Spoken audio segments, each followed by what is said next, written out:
Welcome to Afar, Ethiopia. This is one of the hottest places in the world. It's about 120 degrees year-round by about 10 a.m. There's about 1.7 million people who live here, and many of them are pastoralists. And they get their water supply from about 150 different mechanized boreholes, motorized boreholes.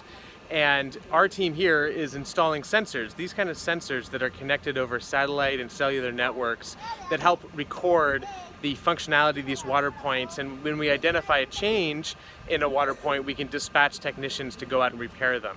This is a sensor that we installed at this site about a year ago, and it stopped reporting about 30 days ago, and so we came out here and checked it out, and here's what we found. This site, the control panels have been totally taken apart. The pole that the sensor was on was taken down. The sensor was actually turned off. We just turned it back on again and it's working. So that's a pretty good example of a change in a water scheme that our sensor detected, and we've been able to dispatch and get it repaired. We're trying to institutionalize this with the Afar Regional Water Bureau now so that we can have more continuous monitoring of water points.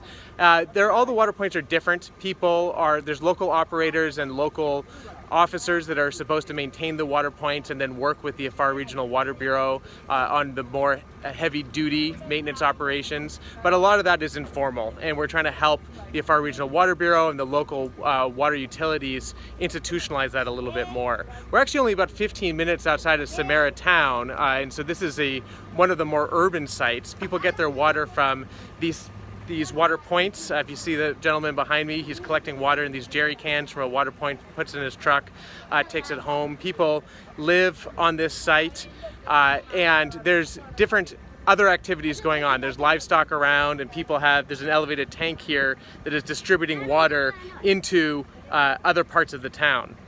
And so our sensor is designed to be compatible with all sorts of different types of installations. We can put our sensors on brand spanking new pumps, but then we can also deal with the very different kinds of maintenance at all these different sites. So we're going to walk in and take a look at the actual pump hardware.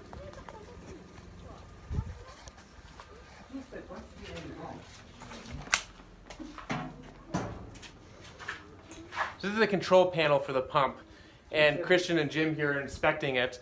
They're actually installing a current clamp on the power line so that we can pick up when the borehole is operating. And if you just look around this room, this is a pretty typical installation. Gives you an idea of what folks are up against with trying to keep their water supplies maintained in this area.